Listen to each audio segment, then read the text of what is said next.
Hi, and thank you for watching the webinar on trademarks and copyrights for pro bono clients. I am honored. Rick, as you no doubt are aware, is one of the most brilliant legal minds of our times. It is a joy to get to work with him each day, not to mention he's great eye candy in the office. I can't believe he's still single. If only I were. Perhaps most of all, his generosity of spirit and, what's that? Humility. Humility know no bounds. Thanks, Carly.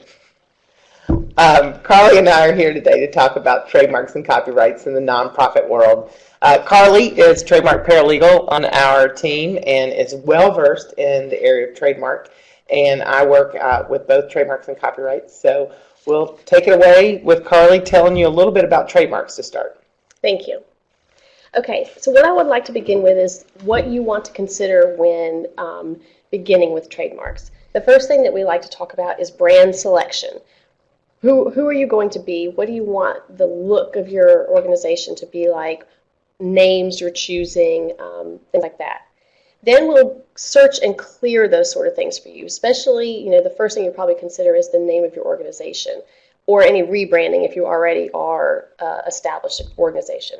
We want to make sure that your name or any trademarks you intend to use are clear to use and there's not someone else that's already has rights to those.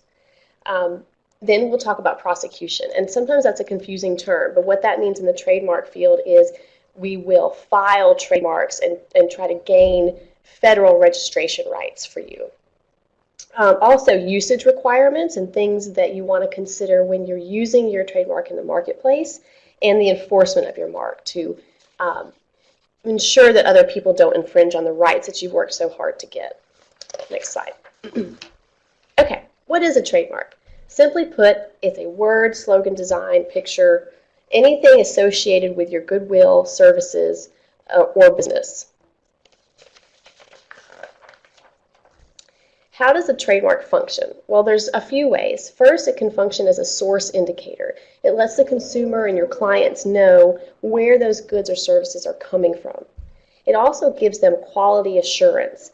So one of the examples that we like to use is the Ralph Lauren polo logo versus some other lesser quality brands which you may have seen in the marketplace with similar but different logos. This is something that, if you're going out to buy clothing, you know what the Ralph Lauren polo looks like, the man on the horse with the polo mallet versus maybe a knight who might be riding a horse with, his jousting stick. Different but similar, but that little man on the horse will indicate that is a quality Ralph Lauren polo product, and it's what everyone's come to know as good quality material. It also gives an indication of the goodwill and brand awareness, and this is something that you can build your organization on going forward and in the future. So it gives you a stable foundation to then have longevity and increase on that goodwill. When I think about that in the nonprofit context, I think of organizations that maybe have a good reputation for funding a lot of every dollar that comes to them, 95 cents goes to the actual recipients of the charity. And if you have a mark that's similar to an organization that maybe doesn't enjoy such a strong goodwill or reputation, then you want to either steer clear of adopting a mark that might be similar to that, or you want to be sure to enforce your rights to prohibit that third party from infringing on your goodwill. Yeah, that's a great example. Next slide. So now we're going to discuss forms of trademarks. There's several ways that trademarks can present themselves in the marketplace. The most used is a word mark, and as you'll see here, it's simply the name in text form of your business or service. Then you have non-traditional marks, such as what we have here, the shape of a Coca-Cola bottle. It could be packaging that you might use that is unique in the marketplace and really sets your brand apart, but it's going to be similar shapes of designs that you might use. We also have slogans, so it can be slogans or taglines like we have here, "I'm loving it." I'm sure most people will know that that is the slogan for McDonald's.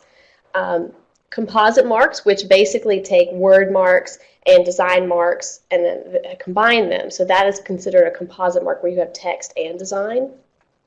And then, of course, you have, the logo design or stylized marks, which you'll see here. You can register trademarks in specific fonts, specific colors, or simply just a design with no words. One of the examples that comes to mind for just a design mark is the United Way hands that have become so well known in the marketplace. So Carly's told you a little bit about what trademarks are and what their purpose is, but I'm going to tell you what's not a trademark.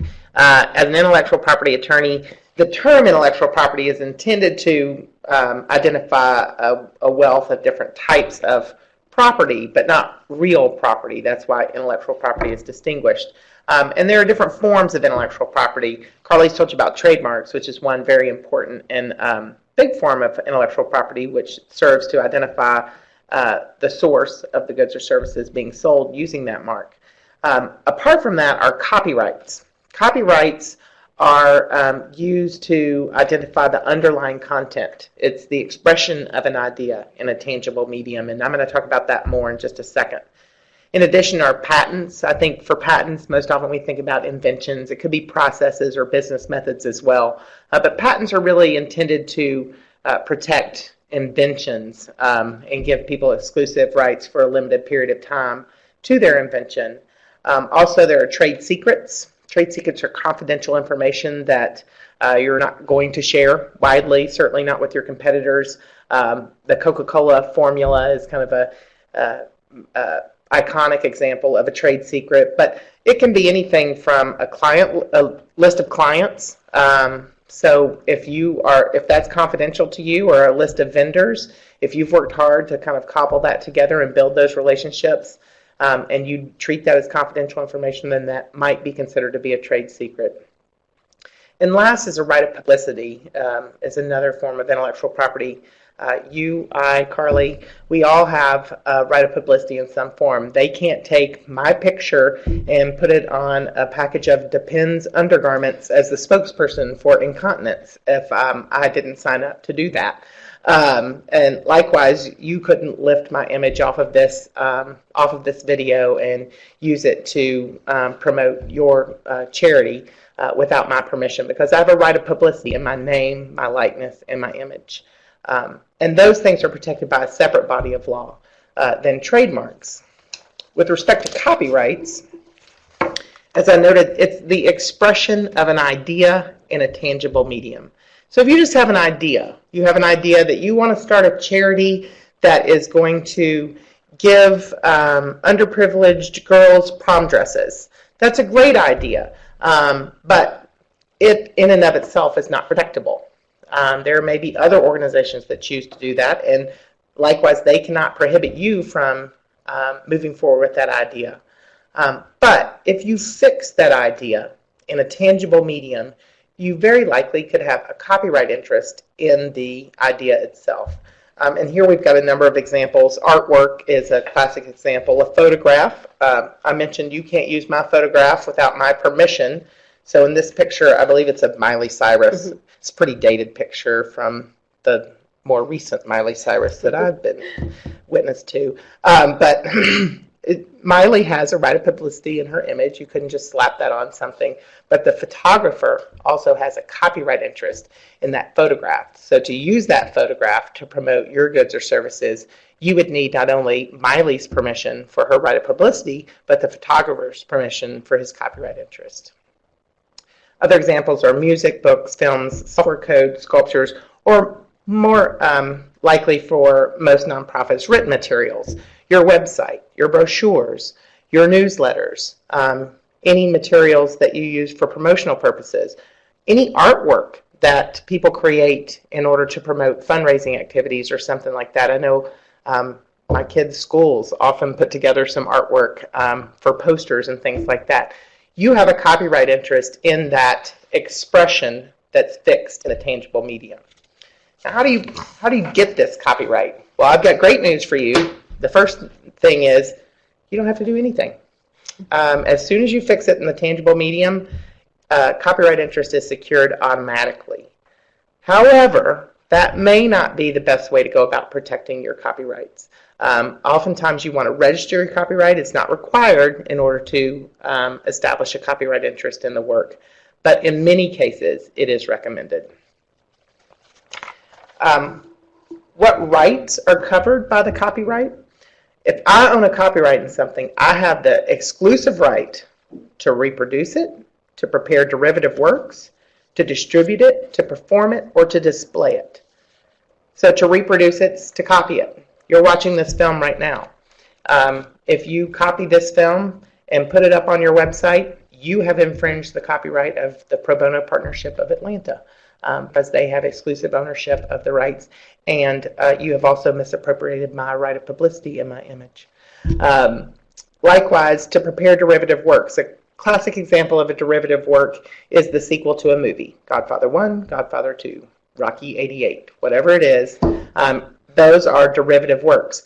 So if somebody wants to take your original copyrighted work and then alter it slightly or build on it, then they may have violated your copyright interest in that work. You also have the exclusive right to distribute it.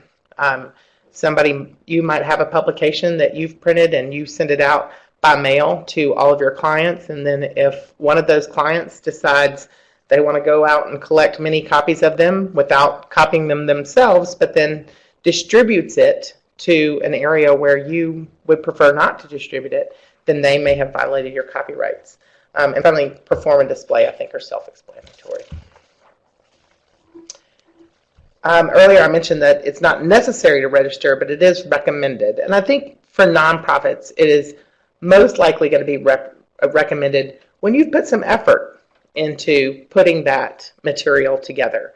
If it's an instruction manual that requires some research, if it's your website, then you probably want to go to the trouble to register it to prohibit others from, to put people on notice, that you claim copyright interest in that.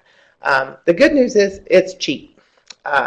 To file an application to register a work for copyright protection is $65 per application, but it's $35 if you do it online, and I think most people do it online. And once you get that registration, your copyright is protected for the life of the author plus 70 years after the author's death. If the copyrighted interest is in the corporation or the nonprofit organization, then it's valid for 95 years after the first date of publication, or 120 years from creation if for whatever reason you chose to wait 25 years after you created the work to actually publish it. So copyright registration demonstrates the date upon which you first begin use of the copyright work, you've published the work, and will demonstrate the longevity of your copyright interest in the property. All further information, if you're interested in registering for copyright, can be found at copyright.gov. That's the website that you also go to file the online application. And of course, I'm sure Pro Bono Partnership attorney can help direct you on that as well. Why, you ask me, Rick, do you say that you would prefer that I register some of the materials for copyright protection when I get it automatically just by putting it down? I can pocket my $35 and I'm good. Well, there are a few benefits to doing that. Well, there are many actually, but there are three that I've listed here. One is owning a registration is a prerequisite to bringing a lawsuit. So if you do want to pursue action against, if Carly's lifted my valuable image of myself, my photograph, and used it for her own benefits, then I would probably want to register that photograph for copyright protection, and then I could bring a lawsuit. It also allows a copyright owner to recover statutory damages and attorney's fees. A lot of times it might be hard for me to demonstrate what damage I've suffered as a result of Carly's use of my photograph. And under copyright law, there are statutory damages, and I can recover attorney's fees. So it may be cost prohibitive for me to pursue the action, not knowing whether or not I'd get attorney's fees. And that allows you to do so. And then finally and importantly, it shifts the burden of proof to the other party. Carly has lifted my photo again, and I pursue copyright infringement action against her. It is now her burden to prove that I don't, in fact, enjoy a copyright interest in that photograph, as opposed to if I didn't have a registration, then it would be my burden to establish that, in fact, I am the proper copyright owner, and she has infringed that right.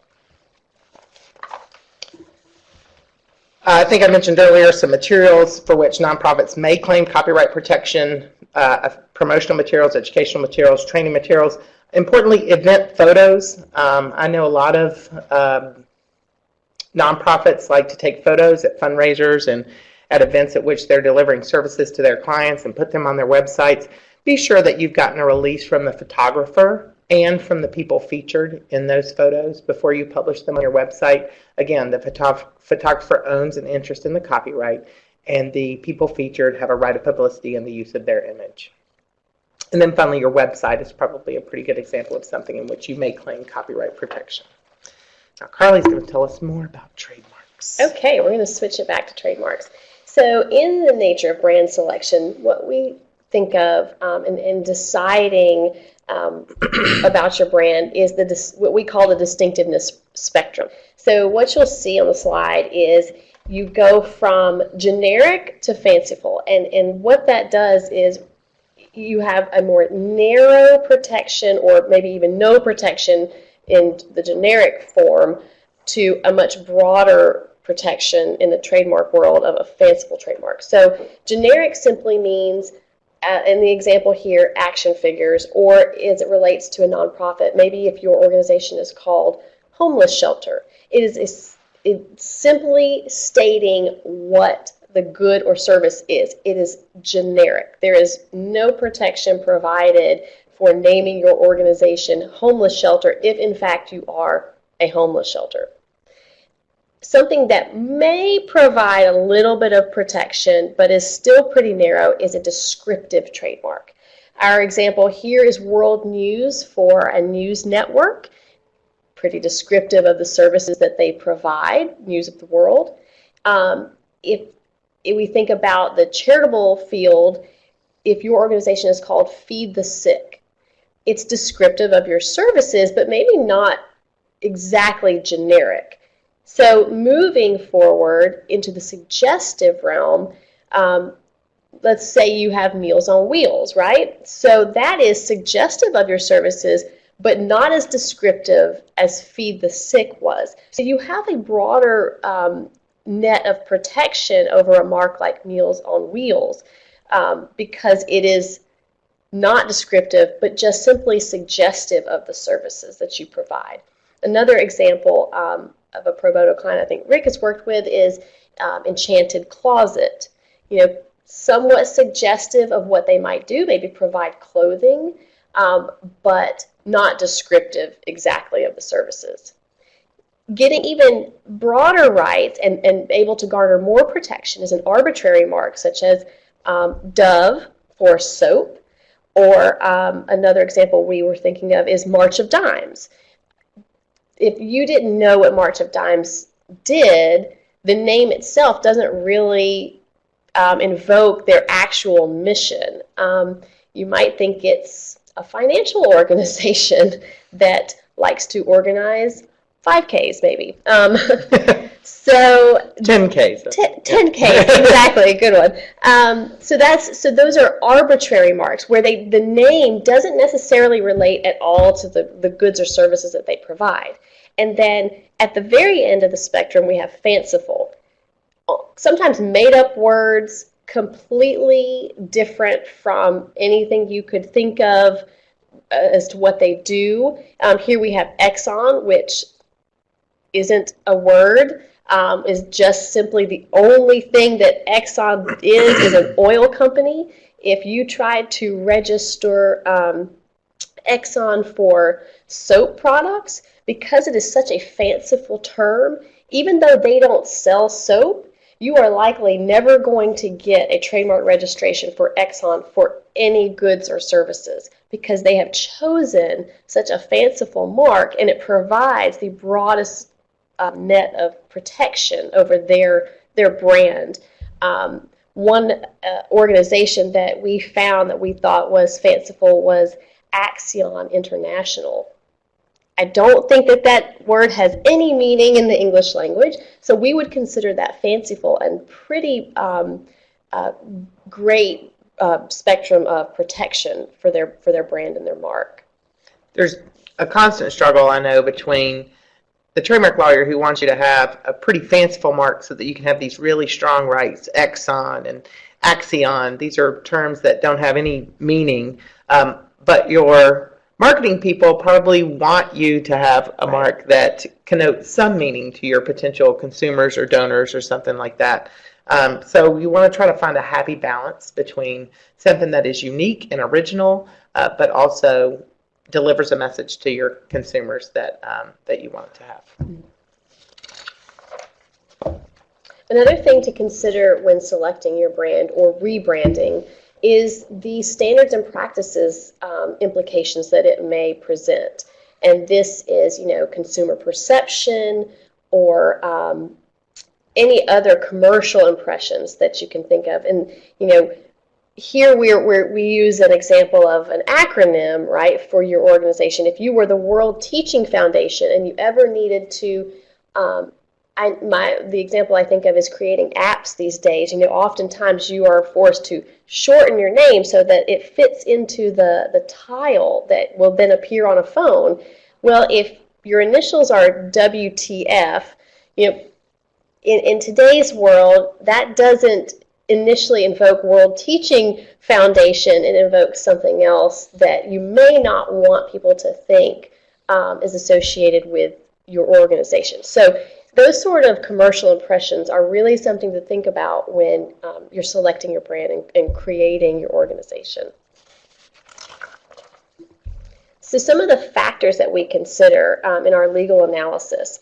So especially if we're searching and clearing your mark and we find some things that we think are confusingly similar, one of the risks that we think about is the infringement risk. And the risk of infringement brings lots of pitfalls with it. And these include if you go ahead forward with a mark that is similar to someone who's already in the marketplace, the risk that you have with infringement is injunction. They could maybe stop you from operating your business. Damages, and those, of course, could be monetary damages that they might be awarded. You could be forced to destroy materials. You would then have the expense of rebranding your organization and you losing all the goodwill that you've built upon that name already. And it's just, in general, like a PR nightmare. Especially in the nonprofit world, your goodwill and your impression is really valuable, and these are things that you would want to avoid running into. So again, another reason to create a brand and select a brand that is maybe fanciful or arbitrary as possible, but still gets the commercial impression across that hasn't already been used by someone else. Another thing we consider is its registerability. How likely are we to get a trademark, to secure a trademark registration for this new brand that you are coming up with? If it is similar to other marks out there, it could be a weak mark. If there's so many other organizations out there with similar names, maybe variations of it, it then creates a diluted market and it makes your brand weak and less able to be registered. It gives you less exclusivity, obviously, and it can also run you into issues when you want to partner with people and maybe get some licensing fees. If you have an organization that's similar to another one with the same name, and your licensor wants like exclusive rights, the licensing fees could be lower because there's other organizations in the marketplace that do the same thing that you do. So those are things that we consider when selecting those names. So confusingly similar is a comparison of several things. So the mark itself, right? So it could be a similar looking word, a similar sounding word, or it could be similar in meaning or commercial impression. One of the examples that we often use when we're talking about this is Delta. So while you have Delta faucets and Delta Airlines, and they are exact in sight, exact in sound, but the meaning and the commercial impression behind that could be different. They also have extremely different goods or services. Their target consumers are different. The channels of trade are extremely different. The sophistication of consumer could vary as well. So even if your mark is exactly the same as someone else's, if a majority of these other factors are different, you could still possibly proceed and coexist with another mark that's the same. So you need to consider not just the mark itself, but also these other factors that we've listed here, which I've mentioned, the goods and services, who your target clientele are, how you trade in the business, what channels you use, and also the sophistication of your clients or consumers. And I think that's when you go back to the distinctiveness spectrum. If you pick a very fanciful mark, then an exact, the mark itself being exactly the same in and of itself can be sufficient. But if you pick a very descriptive mark, then you're going to have to demonstrate almost every one of these elements. The consumers are the same, the goods and services are the same, the channels of trade are the same. Particularly if you look at the sophistication of the consumer, I think then about, is it a business-to-business consumer or is it a business-to-consumer consumer? And certainly for nonprofits that are dependent on donations, the courts are going to be very sympathetic to nonprofit because you are soliciting donations and you want to I as a consumer want to make sure that my money is going to the organization that I intend to support. Okay, so what do we do when we are talking about trademark clearance? So the initial thing that we'll do is we do what we call a knockout search, and it's free of charge for pro bono clients. And what we do as your legal representatives, we will search the United States Patent and Trademark Office, which is the federal organization that registers trademarks. We will look into some international registries if that's pertinent to your organization. And we also do just a general search engine search. It's literally just searching the web to see what kind of common law uses might be out there. We'll also look at domain names to see what's available for you should you decide to use any of those. And we can also look at state registries like the Secretary of State's website to look at similar business names that may not have registered their trademark with the USPTO and may not have a website out there that would come up in a search engine search, but will be registered with the Secretary of State, so you'll know that there's someone else operating somewhere out there with maybe the same name that you're looking at. Further to that, if your mark is maybe available or if it is available and you just want more peace of mind, we can do full clearance searches. These do run, upwards of $1,000, depending on, the breadth of the search performed. But that is because, it's not our fees, but it is because of databases that we subscribe to and that charge these sort of fees back. So this will include, of course, the USPTO, but it also includes a really broad search of international trademark registries, and it's a more extensive common law search. And these are databases that we don't have access to in-house, but the companies that we subscribe to are able to, dive deeper into other databases that can provide more information to them about what's out there. And then also, if you're an international organization, you may want to consider, specific, deeper international searches, and those costs just vary by country. That brings up a point that we didn't include in our slides, but trademark rights are territorial. So if you own a trademark in the United States, that does not mean that you own the same rights in Mexico, Canada, or in Europe. You would have to secure protection for that mark in each territory. Conversely, there's something called the Berne Convention that allows you to extend your copyright protection in the U.S. to other countries that are members of the Berne Convention. So it is not as restricted by territory as trademarks are. Yeah, that's a great point.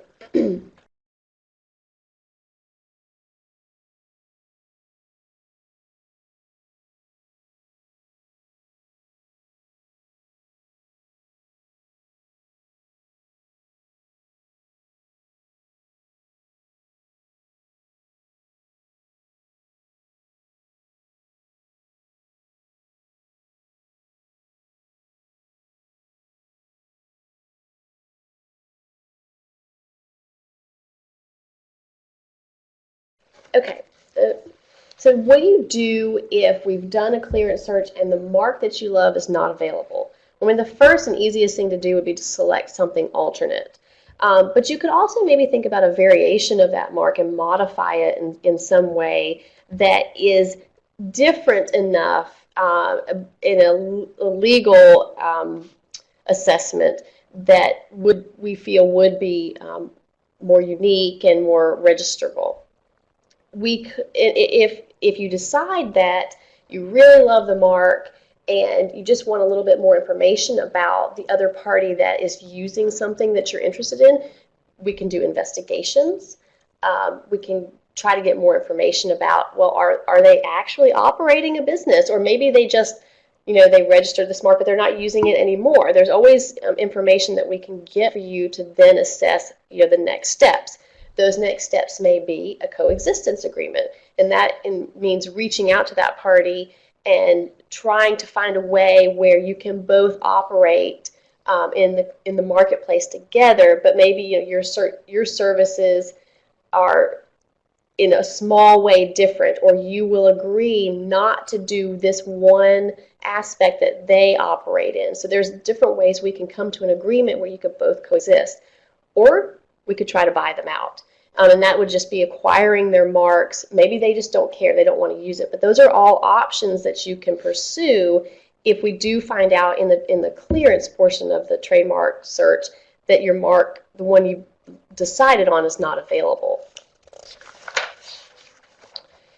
If it is available, the next step that we would always suggest is filing for registration of your mark.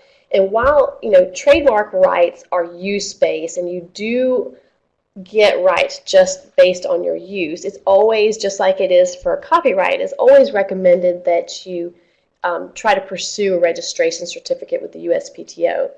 So there's two types there's more than just two types. But here we've listed two types of registrations, and you can register your word mark or your logo, or you could register both as a composite mark. Each one of these would be a separate application. You can file your mark as intent to use. So maybe you guys are in the initial stages, the planning stages of your organization, and you're not yet in the marketplace. It's still a good idea to go ahead and file an intent to use registration, and that kind of secures your place in line with the registry. When you file as intent to use, you have about up to 3 years to actually use your mark in interstate commerce. You would file for extensions every 6 months, and of course there's fees associated with this. So it is the more expensive option than filing a use space, but it is an option if you want to go ahead and secure that place in line.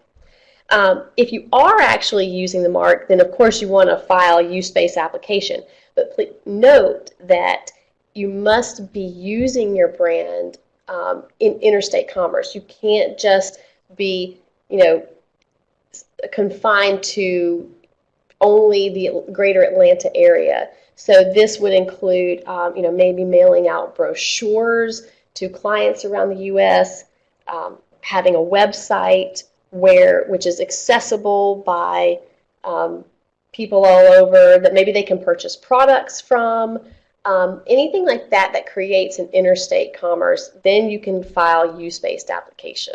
Yeah, and just to be clear, just having a website alone is not enough to demonstrate interstate commerce. You have to actually be conducting commerce via that website. So offering your services via the website to citizens outside or residents outside of Georgia.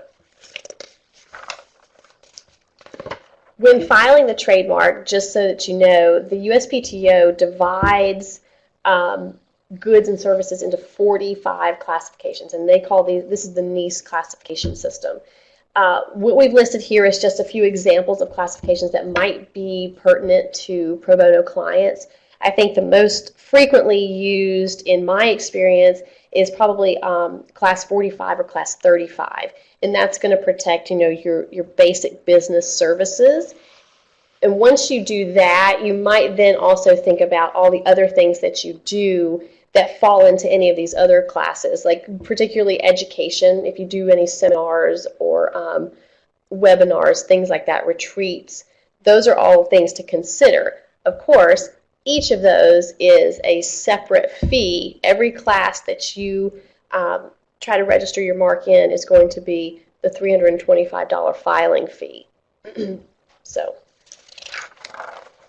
and I won't go into detail on this slide. This is not so simply the trademark application process. I mean, this is why we have jobs. It is a little bit difficult to navigate, and that's why we encourage, and we have the wonderful organization of Pro Bono Partnership that pairs us up so that we can help you navigate this field and, guide you through every step of the process, do most of it for you, but help you along the way as your mark registers or moves on to register, anything that might come up in that process. That's a good point. You can file for an application yourself. You don't need an attorney. You just file as the owner of the trademark, but it is a rather complex process, as Carly's laid out here. So it's probably advisable to have an attorney or a competent paralegal like Carly help you out. Okay, so I did mention previously cost just a little bit, but this is basically giving you some examples of the cost. So filing fees, and this is for use space or intent to use, it's $325 right now per class. The additional fees come is if you file intent to use, like I mentioned, every 6 months. If you file an extension, it's another $150 every time. You might incur attorney fees if you choose to, go outside of pro bono. It's generally free for pro bono clients. Should you run into any oppositions, you have costs associated with those. And additional fees for intent to use applications come where you do finally use your trademark and you filing proof of use applications. We call those statements of use. And once your mark registers, you have renewal fees. So every 10 years or so, you'll have to renew your trademark registration and prove that you are still using your trademark in interstate commerce. So these are some of the fees that you might incur in trademark registration. Some other costs to consider are domain names. Should you decide to register, your place in the internet marketplace, you'll want to secure a domain name. And while those are generally relatively cheap, you could purchase one on GoDaddy for about $20 a year, maybe. It just depends on how many you purchase. And there's also different you have different global top-level domains is what they're called. Right now the common ones are .com, .net, .org, but soon we will be introduced to hundreds of new ones, and one of those is actually .charity. So it's not available now, but it's something to think about that's coming soon into the marketplace, that if maybe the .com name that you love so much is not available, you could snag up the .charity name, the exact same name, but have the .charity extension. Also, if your organization extends into other countries, and you might want to consider there's country code extensions too. If you want to create a website that's specific to Mexico or Canada or anything like that, those are also available options, but cost generally a little bit more than if you were to secure, a .com or a .net or .org. So those are other fees to consider when you are registering your brand and your trademark.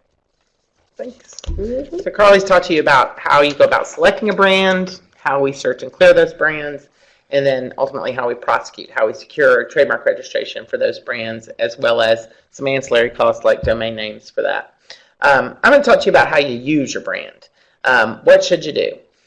We've probably all seen the little Circle R designation or the TM or even the SM designation, and you may know, but I certainly didn't before I started practicing trademark law, what those meant and what they stand for. So the Circle R means you have a registered trademark, not just the application. This is after we've prosecuted it successfully and you have a registration certificate in your hot little hands and you can stamp a big Circle R on your trademark. Now remember, your trademark rights are territorial, so if you don't have registered rights in Mexico, but you do have them in the United States, then be sure that you're only distributing the materials that you have in the United States. I recognize that websites are accessible from all over the world. You might want to take the position that you are targeting the local area of Atlanta, and therefore you could put a Circle R designation on your trademark.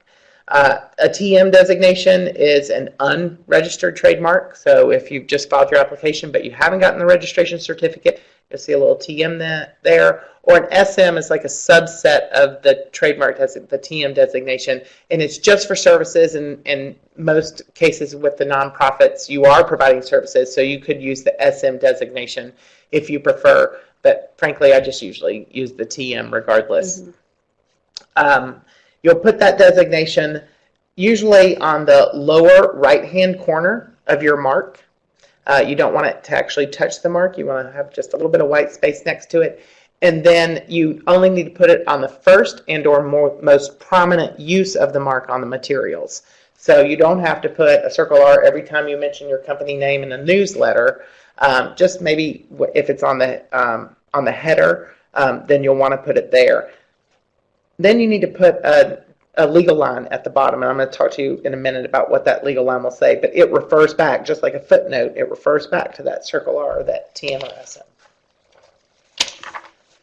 You want to have consistent use of your logo, and this is kind of an issue in the trademark world right now. I think you're probably familiar with Google, and they change their logo almost every day. But that means that they've sacrificed some of the rights that they might have in the presentation of their logo. If you're consistent in the use of your logo, if we work at Turner Broadcasting, CNN is one of our networks, it is always in red. So if there is another organization, another news organization that starts to use their mark in the color red, maybe that alone is not enough for us to claim infringement. But if they connect the letters like CNN and it's in red, then I think we have a much stronger argument. If CNN showed up in 15 different colors all the time, then that would weaken our argument. So it's important that you try to keep consistent use of your mark as much as possible. When referring to your mark, when referring to it as a trademark in editorial content, you want to distinguish the marks from the surrounding text. You can do that in a variety of ways. You can put it in all caps, you can put it in italics, you can put quotation marks around it, you can underline it. Certainly using the TM or Circle R designation next to it will help to do that, but you just want to make clear that you are referring to a brand and not a generic product. So if your organization is called Feed the Sick, then you want to make sure to brand it as Feed the Sick so that it's not suggested as some sort of generic term for your organization. And we've listed here some examples of how you might go about doing that. You always want to use your trademarks properly and in their entirety. We have here the example of Harley-Davidson motorcycles, not Harleys. If your organization often goes by an acronym, that's fine to use the acronym if it's separately, it's considered a separate mark, but you don't want to abbreviate it. If it's, what was yours earlier, Carly? The World Teaching Foundation. Of course, we probably don't want to use WTF as our acronym, but if you started abbreviating it to World Teachers, then you would lose the strength of your rights in the underlying mark, World Teaching Foundation. You don't want to make a trademark possessive or modify a trademark from its possessive form. So if it's the Food Network, not the Food Network show, it should be the show on the Food Network. That's a very technical thing, but a pet peeve of ours, so try not to do it. And you shouldn't use a trademark as a noun. You should refer to it, particularly in promotional materials and things that have very prominent use. We refer CNN obviously as CNN, and in some cases that's considered a noun, like this is CNN. I'm sure I sound just like James Earl Jones. Yeah, too. exactly. Mm-hmm. A lot of people confuse us. But you want to try to refer to it as the CNN television network, or in this case, Maggiano's restaurant, to again make clear that this is a brand that is meant to brand the good or service that's associated with it. You never modify a trademark to the plural form. Instead, change the generic word from the singular to the plural. The registration here, the example here is it's Tic Tac mints, not Tic Tacs.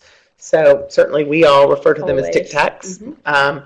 Just like my mom always calls it Kroger's rather than Kroger. But we want to say Tic Tac mints. If you are the brand owner, you want to be sure you're using your brand properly and consistently. And then finally, don't use your trademark as a verb. If you do, you're running the risk of making it generic. I know my fine colleagues at Xerox are very careful to say photocopying, not Xeroxing.